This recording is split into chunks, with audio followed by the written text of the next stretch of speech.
Hello, you're listening to Build to Enough, a podcast for entrepreneurs who want to scale at their own pace. I'm your host, Keila Hill-Trawick, and I'll be your chief storyteller and cheerleader. In a world that glorifies endless expansion, we're tuning out the noise and discussing the beauty of enough. Each episode, we'll dive into inspiring stories, practical insights, and strategies to cultivate sustainable success on your own terms. So whether you're a solopreneur, small business owner, or aspiring entrepreneur, get ready for a refreshing take on the entrepreneurial journey. This is Build to Enough.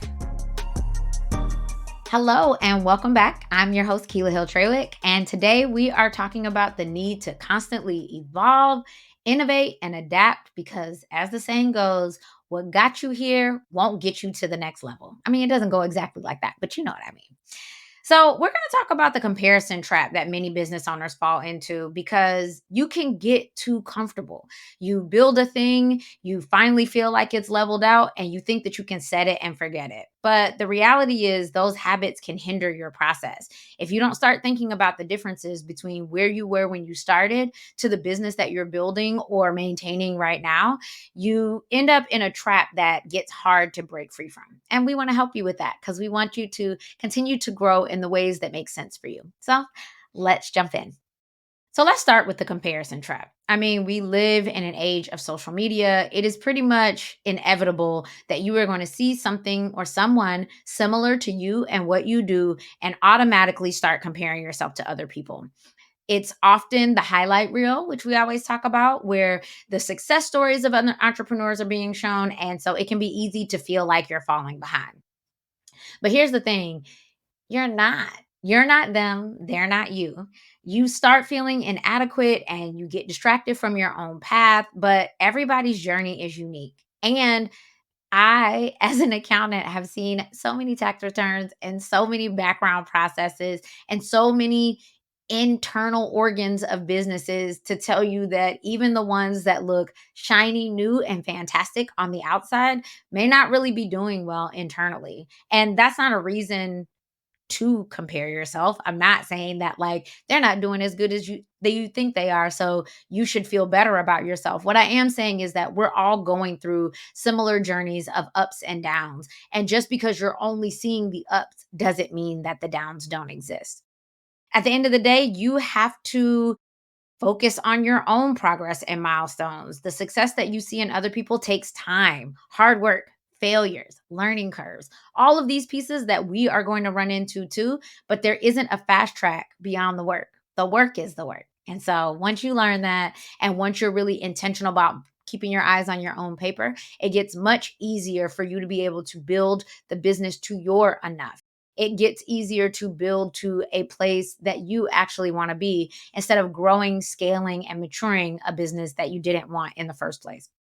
So I had to think about this recently when I was thinking about creating content. I've only been doing this for a couple of years, and it is easy to look online and see all the people who are killing it with the followers and the partnerships and the insert whatever here that I just don't have yet. And one of the things that I had to remind myself is one, content creation is a full time job for other people. I run a firm and I make content for this firm, but it's not my job. My job is to be the CEO of an accounting and tax firm. And so my time, my availability, my access, my insert, all of these things here is going to be different because it's not my only role.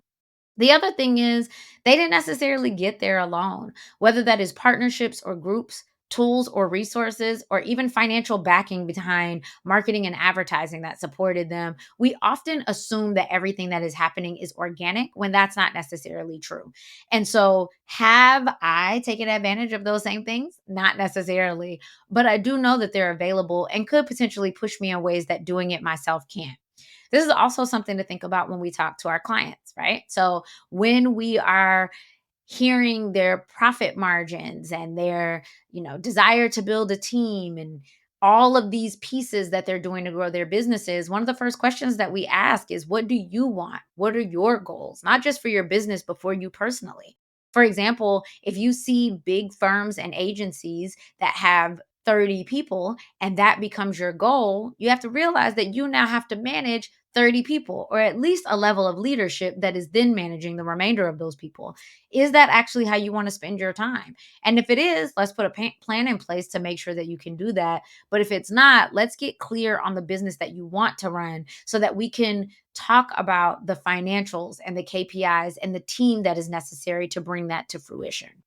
Remember, we all have to run our own race. We can learn and we can pull from the experiences of others, but we're all different and we have different goals and varying levels of access and resources. And that's what makes up our special sauce and is also why we have to start relying more on ourselves than the comparison to other people that may seem like us, but really be really different. Plus, there's a danger in getting too comfortable. It's human nature to find a routine and stick with it. I think a lot of us, given the chaos of the past few years, are living in a place where we would like things to be a little more boring.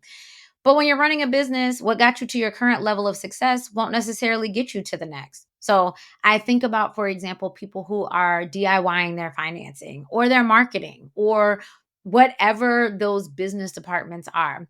You may be able to bootstrap that. You may be able to take it on for the first 1, 2 years, first 1 to 5 employees, and it's no big deal to you.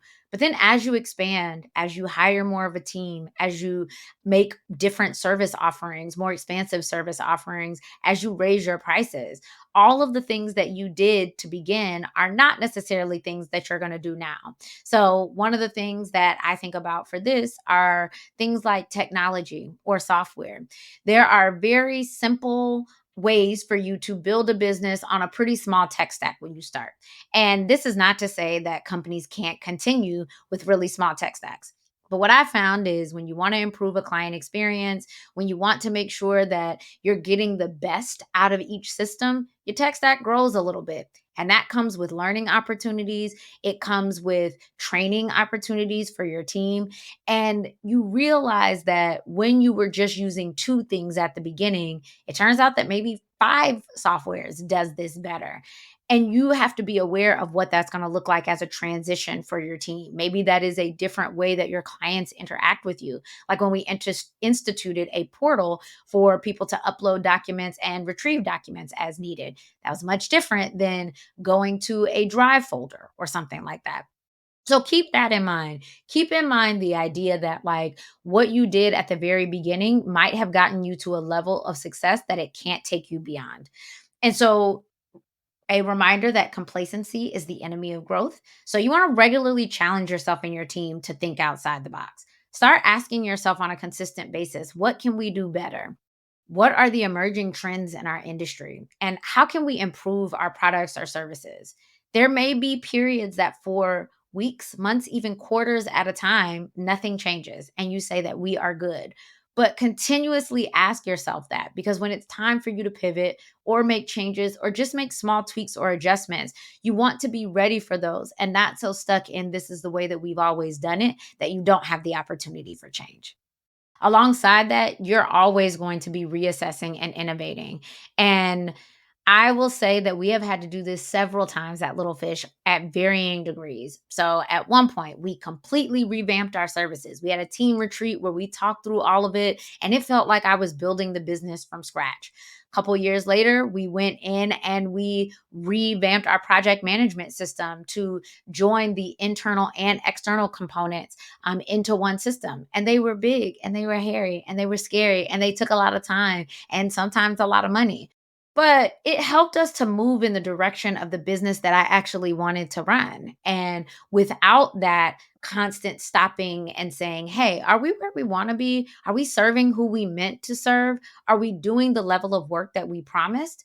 In order to be able to answer those questions, we had to be willing to stop at different points and reassess what we were doing and whether it was working and what were some innovations that we could implement. We all talk about AI. How could we use that in a way that really supported what we do? We looked at software that we had been using for years and realized that there were some ways that we were doing work manually that would have been much more accurate faster had we had a system to be able to help with that. It doesn't always have to be a complete overhaul. Sometimes it's the small changes. You want to listen to your clients, get feedback, hear those little, hey, it would be nice if I could have one more call, or I noticed that I wasn't getting a response as fast as I needed. Okay, you can institute things to correct that going forward. But know that adapting to change is crucial. When you can pivot quickly, when there are market shifts, those are typically the businesses that are going to stay afloat when those market shifts pass. So think about being proactive versus reactive. You want to anticipate those changes and prepare for them rather than waiting until you're forced to have to adapt, at which point it is generally too late. All of that leads to really building a culture within your firm of continuous improvement. Now, I will put an asterisk next to this because I don't believe in the you are never good enough culture that we have built in a lot of facets of our life, right? The goal of this is not to constantly think, I'm never good enough and I always have to be getting better. But you do need to know that continuous improvement is necessary. You want to make sure that you are doing what you mean to be doing and you're doing it intentionally. So, encourage your team to embrace change and innovation so that when it is necessary, everybody can be on board to make sure that it's executed with care.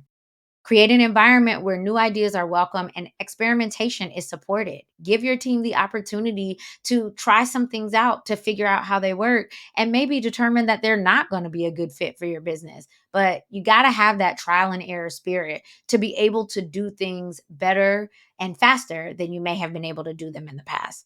In other news, there are going to be failures. It is a part of entrepreneurship that has been one of the hardest for me to accept, but we have to make sure that alongside celebrating our success, we are learning from our failures. Every setback is an opportunity to grow and improve. And when you are fostering a culture of collaboration and learning and adaptation, you position your business to thrive in a constantly changing landscape. But you also have to realize that some mistakes are going to be made along the way. So, one of the things that we do every year at our team retreat when we come together is we have a brainstorming session to assess our processes, systems, and tools so we can identify areas of improvement and prioritize the ones that need to be touched first. And then throughout the year, I encourage the team to share their ideas on a regular basis on with team calls. This is because we want to make sure they're not siloed. It's not just your idea, it is the idea that can propel little fish differently. I'm really open to change, probably more so than most of my team was probably ready for when they started. And what that means is I'm not afraid to shake things up. I'm not afraid to introduce something new into the business, see how it works, try it out, make the tweaks, and then launch it. But I want to be mindful of how it affects our clients and our team members. Our ongoing statement here is that we want it to be easy to work with and for us. And so we got to balance how much change we're doing at various times. That being said, when our clients change, when our market changed, when our team structure changed, I had to be willing to throw away some old ideas about what I thought it meant to build this business in order to build the new version of this business as was needed. So, being flexible and open to pivots has served me really well in growing this business. And it's something that I'll continue to embrace. So, remember, you got to avoid the comparison trap and the comfort of complacency. Like we said, what got you here might not get you to the goal that you're trying to get to. And you have to focus on your own journey and embrace innovation. There are so many ways that you can do exactly what you're doing, just a little bit differently in order to make it better for you and your customers. And when you do so, you set yourself up for sustained growth and success, and you set yourself apart from others that are in your industry. Thank you so much for joining us this week. I hope these insights help you on your journey to the next level. And remember that growth is a continuous process. So stay proactive and adaptable. Until next time, keep pushing forward towards your version of enough. If you enjoyed today's episode, don't forget to subscribe, rate, and share the love with your fellow entrepreneur friends. And make sure to sign up for the Build to Enough newsletter. The link is in the show notes. Stay tuned for more episodes as we continue to redefine success one intentional step at a time.